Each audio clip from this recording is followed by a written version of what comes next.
Greetings viewers, if you click the video link, you're here to listen to me talk about the Tavor 7, so I have it here right in front of me.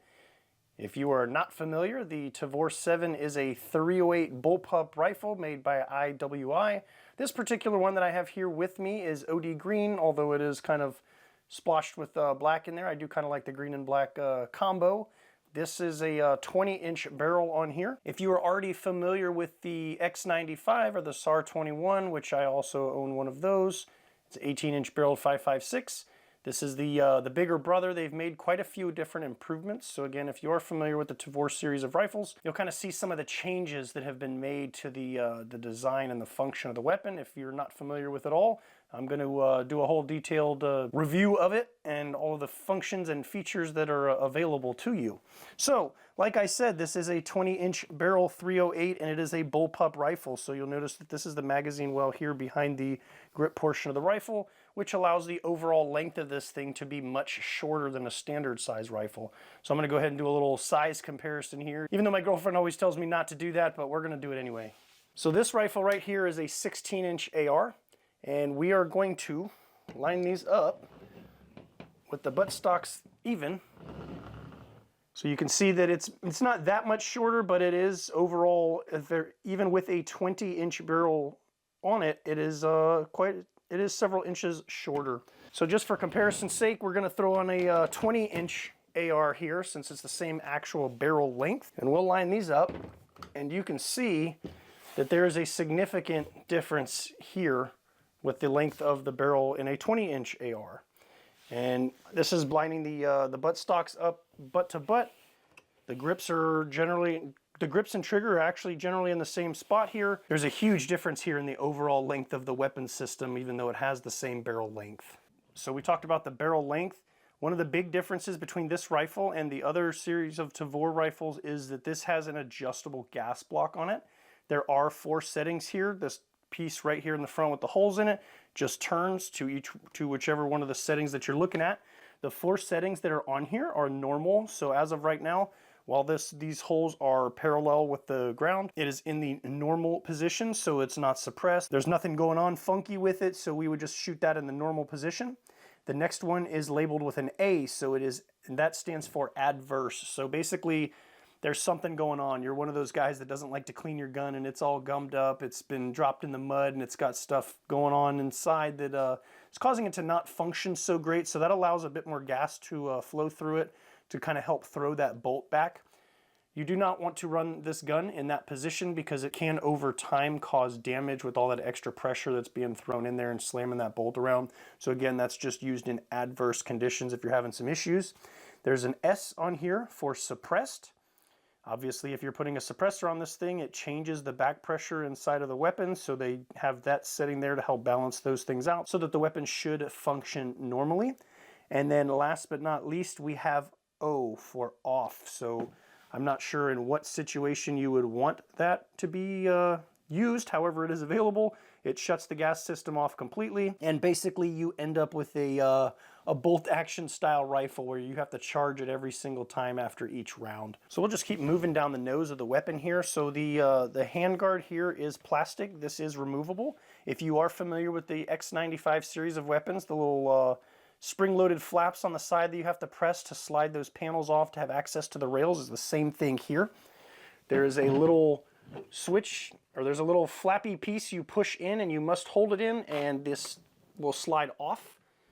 And it exposes a small Picatinny rail section here. This again is all molded plastic. So if you are clamping metal accessories to it and you use an excessive amount of force, you can crush or break the rail. So be mindful of that. It is a durable hard plastic, but it's not, again, not going to win against metal. So this just slides right back on. However, once it gets to a certain point, it stops. You have to press the flap up and then slide it back into place.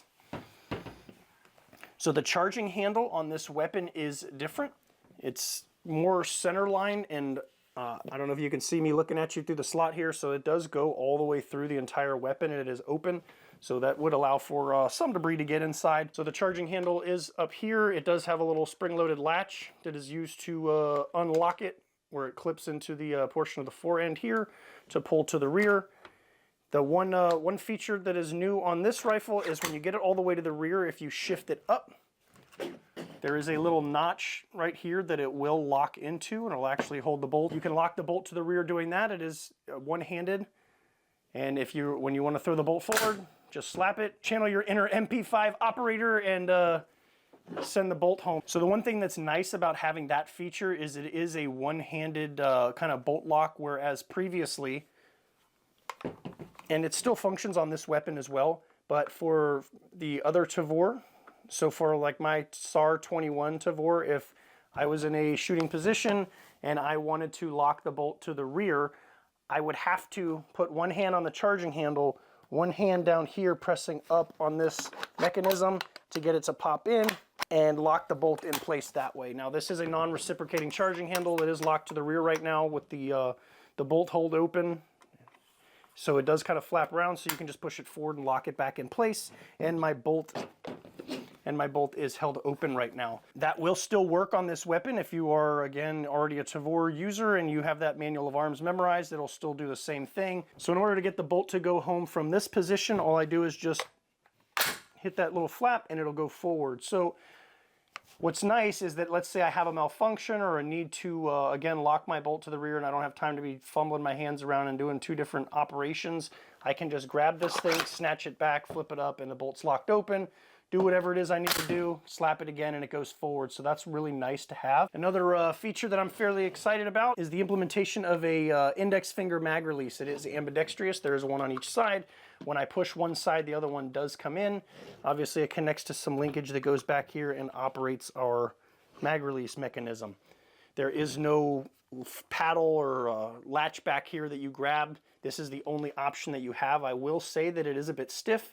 This weapon has not been used yet, and just messing with it, it does take quite a bit of force to press. I'm assuming that over time and just opening it up and maybe cleaning this thing out will help with that. It is quite stiff, but that is good because I don't want my mags falling out when they're not supposed to be. So it does have an ambidextrous safety on here. The one on the left side here for my right-handed thumb, it has a very nice, it has kind of a nice large bubble to it. It's very easy to grab and it's very smooth and it doesn't really get in the way at all. I don't notice any issues once I've turned, and I have not had any issues with it. It is a 45-degree throw, so you don't even have to do the whole 90 flipping it all the way down. So it's very easy to flip it on and off as needed. No issues with that whatsoever. Again, it is ambidextrous. There is a super small lever on this side, but like I've mentioned before, typically when I switch to left-handed shooting, I will normally just leave my thumb on my left hand on this side and operate it that way. A lot of guns aren't set up with left-handed controls unless, again, somebody's put some ambidextrous stuff on there, but since I'm so used to doing this, and this lever on this side is big enough that I have no issues. If I was shooting it left-handed, the right way, this is very small. Now this is swappable if you are lefty. We'll get into that as well.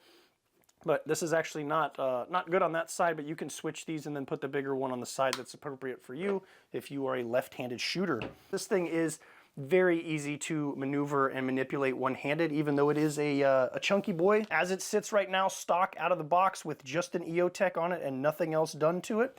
I put it on the scale this morning and it came out at 10 pounds. So again, not a light rifle, and the 308 cartridge itself is not light as well, especially once you start throwing a couple magazines full of ammo on your person, and then in the gun, it does get heavy quick. But again, most of that weight is balanced in this portion of the gun right here, so that does make it super easy to manipulate one-handed or hold out there if you are injured, something happened to one of your hands and you're having to fire one-handed. If you're doing some sort of executive protection or guiding somebody with one hand, you have the ability to at least manipulate with one hand, and this thing just is super easy to do that with. Any one of these bullpup rifles balances most of the weight back here, and you can hold that up with your body basically. Whereas most ARs, the balance point for all that weight is on your wrist, so the gun has a tendency to want to lean forward, so it's really hard to shoot one-handed for extended periods of time. This and other bullpup rifles just like it make it super easy to be able to do that. So talking about magazines and ammo and stuff, Standard 20 round Magpul mag is what comes with it. Any of these pattern magazines will work. I have a bunch of the 25 rounders from Magpul with the little view window, and I like those, and having 5 extra rounds, those function just fine. Also available, the Magpul D50. This is a 50 round low capacity drum for a 308 weapon. It does work and it does function in this thing. However, there's a caveat to that. Because of where the magazine is actually positioned, so this thing sticks out right here, this bulge, pretty far. So when you're holding it in a shooting position, it interferes with your forearm quite a bit, and it kind of shoves your arm out to a weird, funky angle to get around it. Now, if you were sitting in some sort of mounted position, or you're in a vehicle of some sort, may not be a huge deal. You'll be able to get a little bit more support and not have to worry about that kind of shoving your arm out of the way. Probably not going to go clear houses with this thing, shoving my arm out of the way like that. I want to be nice and compact. That's the whole purpose of having this small weapon. I don't need something throwing my arm out there so I look like I'm chicken winging it.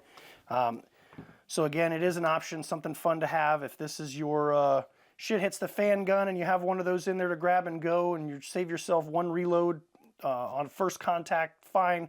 But you're probably not going to be one of solely relying on these things to keep your gun fed. Now again, so the mags do drop free. Mag release works just fine with them. Again, 20 rounders, no issues. Locks right in, pops out just fine. All right, so like I mentioned, if you are a left-handed shooter, this weapon is unique in the fact that as it comes out of the box stock, you can convert it to left hand without purchasing any extra conversion kits, barrels, matched bolts that are left-hand specific. This entire weapon is configurable once you disassemble it. And I'm gonna have a video doing a full breakdown and disassembly of this weapon, just like I have for many others. And I'm gonna go over how to do that in the video. It's very simple. When you're putting your bolt back together, the parts are specifically labeled which way they need to go so that you can convert it to left hand. You would just put the charging handle from the side that it's on over here, and then your ejection ports and brass deflector are just going to be shifted over on the opposite side as well. And again, no need to buy anything extra, so that is a pretty sweet feature. You certainly cannot do that with an AR, so again, for the lefties out there, that's good news for you. Unless you've become so accustomed to shooting right-handed guns, you just don't even care anymore. For now, I just have this EOTech that was laying around on top of it. I'll stick with that, get it zeroed in, see how I like the recoil, see how well I can keep this thing on target. The rail on this thing is not that long. It does not have flip-up iron sights on it, but once you put some backup irons and an optic or a magnifier or a scope, you kind of run out of real estate. So you're probably not going to get too many crazy options on top here. Again, this weapon is heavy enough, so I would probably limit the amount of stuff that you put on there anyway. But so really the only thing left to do is put some rounds out of this thing and see how it does. Test the recoil on it and see how well we can do with follow-up shots, if this thing kicks like a mule, or if it's tame enough that we can put 2 to 3 rounds on target in rapid succession. But the only way we're going to find that out is by heading outside, so let's go ahead and get that done. All right, so we made it out to the range. It is a brisk 68 degrees here in Florida, so nice weather to be outside shooting. I've got a fresh target set up here, but before we get this thing sighted in, I want to just go ahead and put a couple of rounds out of it. I'm even more curious than the reliability and accuracy of it. I just want to feel the recoil on this thing, because that's kind of going to be a huge determining factor. My favorite all-time weapon that I own is a SCAR 17, which is also chambered in 308, and it is definitely the lightest recoil 308 I have ever shot, and that makes me happy because I like the 308 cartridge. So I have high hopes for this. Hopefully it's not doesn't feel like a mule kicking me in the shoulder, but the only way we're going to find out is to do it. So I'm just going to put 2 rounds out of it real quick, and then I'm going to go ahead and start zeroing this thing. So before I do that, the ammo that I'm going to be shooting today is I found a stash I had of some older Federal gold medal match 168 grain boat tail hollow points. You can tell by the box this is fairly old, so I wanted to burn up this stash, so that's what I'm going to be shooting today. And then at least that way, if the ammo is consistent, then there's issues, then it's probably something with the gun, but I don't think we're going to have a problem either way, so let's just see what happens.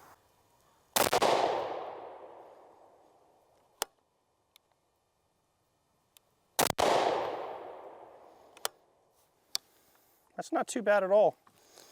And I almost think it's already right where we need it to be. We may just have to do a little bit of fine tuning. So definitely not SCAR 17 levels of recoil, but it's really actually not that bad. So let's go ahead and we're gonna take some shots at the bullseye target.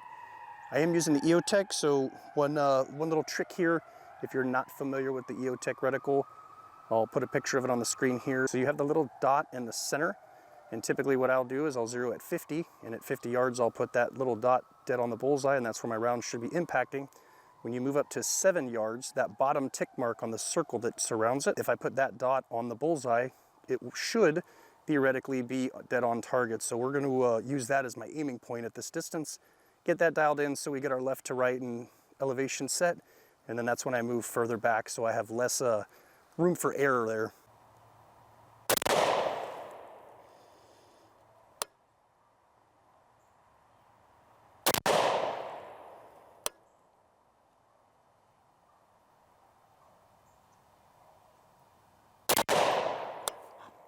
So I'd say that's pretty good. We can fine tune it. We're going to move it up just a little bit because I would like to be hitting the orange dot, not just under it, but that's a pretty damn good place to start. I don't even need to work on my left to right.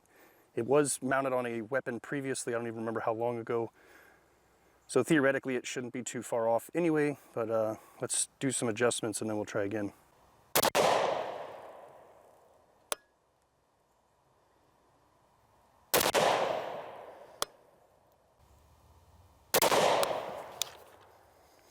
All right, so that's a little bit better. I'm probably going to do maybe 1 or 2 more clicks just to verify. We'll patch those up and then try one more time, and then we should be pretty much done. All right, so we're all patched up. Let's try it again. It'll probably blow those stickers off after the first shot, but maybe they'll stay on.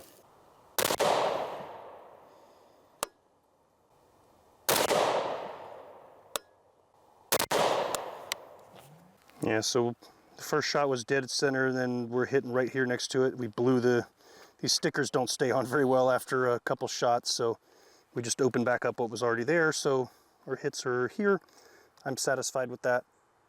So we can move back a little bit and take some shots. All right, so we are moved back to 50 yards. You should be able to see the target down there. It's not really necessarily that far. I'm gonna try and set up my phone to record the target itself while I'm shooting, and I can overlay that video over, and I'm gonna lay in the bed of my truck while I'm shooting at the target there, so I'll try and position the cameras so that you can see everything. So let me go ahead and get that set up, and then we'll get started shooting from the 50.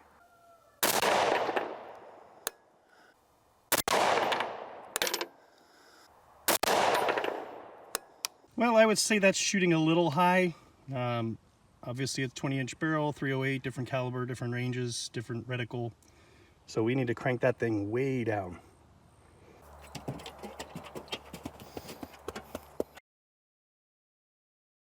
All right, so those were our initial shots up top in the little triangle. I did 15 clicks going down, and that's as far as we move towards the bullseye. These two are very nicely close together. This one, my glasses started to fog up and I got impatient and pulled the shot.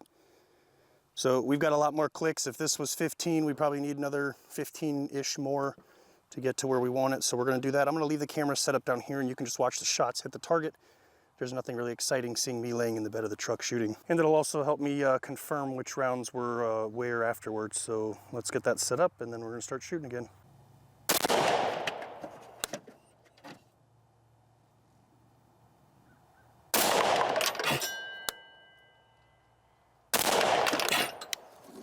All right, so we made it onto the shoot and see target. So we've got a little bit more to go down, and clearly we need to come right some because you can see we've got pretty much got this perfect straight line over here. So we do need to go to the right.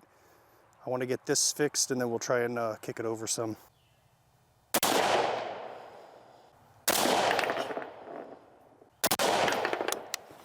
All right, so definitely much better. We are in the area where I want to be. The only problem is it's just going to take a couple more tries to confirm zero on that because the spacing on it and how sporadic, one's high, one's low. Human error, ammo, I don't know. I've never seen the target rip like this, so I'm not really sure what's happening there.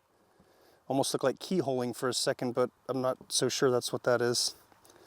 The holes would be a little bit more oblong than that. So I am not going to take this thing to go shoot gold medals in the Olympics. I keep adjusting up and it goes too high. I adjust down, it goes too low. So I feel like I need a half a click somewhere in there for the 50. I'm not going to count this just since it's by itself here. It's not clumped up with any of these. We'll look back at the footage and see exactly where those last rounds went. I'm pretty sure it was these three. So with that, I'm happy with it. Again, we'll reconfirm zero on another day. I want to just do some quick shooting and then we're going to wrap up the video. All right, so I am fairly happy with where we're hitting at the 50 in terms of a 0. Again, I can come back another day and reconfirm. Starting to get a little frustrated going back and forth, high, low, high, low. So that's probably not helping. I'm going to switch it up a little bit. I just want to put some rounds out of this thing quickly, see how well we can manage the recoil. Based on what I've felt so far, I definitely wouldn't want to fire one of these things in full auto, but it should be manageable with proper technique. So let's see if we can just get some quick rounds on target. I don't have my shot timer out here. We're just going to kind of screw around a little bit and put some rounds out of this thing.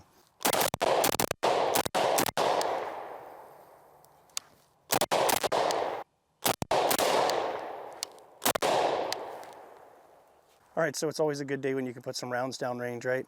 So what are my thoughts on this weapon? I think IWI made another quality product. I have absolutely zero complaints. We had zero malfunctions.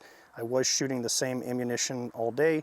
We did use a couple different magazines. They were all by Magpul. We used some 25 rounders, and then I used the original generation and then the newer generation 20 rounders. No malfunctions whatsoever. Accuracy was pretty on par. Again, we were only shooting 50 and in, so not a lot to expect there. I don't have a super long range scope or location that I can shoot to test it out, and quite honestly, the gun's more than likely more accurate than I am anyway at those distances where it would even matter having that extra barrel length. However, I do like having it just to give me that peace of mind, all while maintaining a small compact package that you could easily take inside and clear buildings with. The gun is fairly heavy. 308 ammo is heavy. The more crap that you put on this thing, the heavier it's going to get.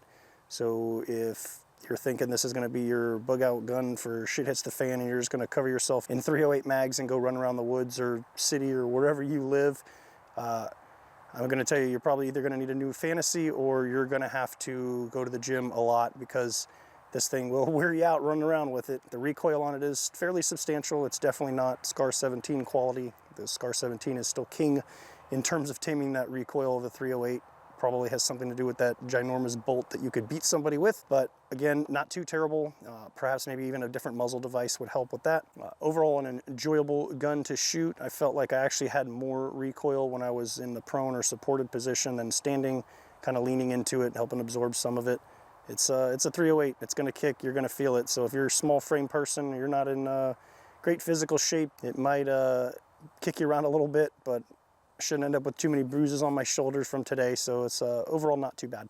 So I definitely recommend, if you're thinking about getting this weapon and you see those SCAR prices and they're kind of making you scoff a little bit, then this is definitely I feel like, having owning both weapons now, I definitely feel like this is a good backup. If I couldn't get my hands on a SCAR, this would be a good option. Again, I opted for the 20-inch barrel length. I don't regret that at all.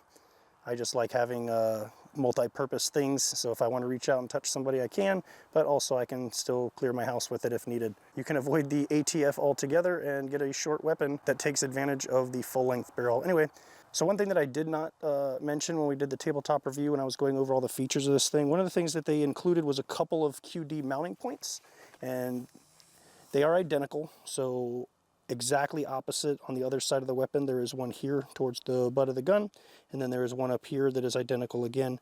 It is metal, and it does have a little loop here, so depending on the clip attachment you have on your specific sling, you can clip it there. It's got the QD point, or if you have one of those little attachments that has a lanyard on the end that then goes to whatever attachment or clip point, you can use that. So again, they are identical on opposite sides of the gun. So definitely a handy feature, definitely recommended. Again, this thing is pretty beefy. Definitely recommend having a sling to help take some of that weight off of you. So anyway, hopefully you found this video somewhat educational, informational. If you are planning on getting this weapon, it gets a thumbs up from me. It had zero issues with it, and I intend to keep putting it through its paces, testing different ammo. Maybe we'll throw that D50 in there and see how fast we can empty it on target. But anyway, I'm going to have to call the video here, so thanks for watching. If you have any questions, comments, concerns, anything you'd like to know more about, or anything you'd like to see in a future video, just leave me a comment down below. I appreciate you for sticking around, and we'll catch you in the next video.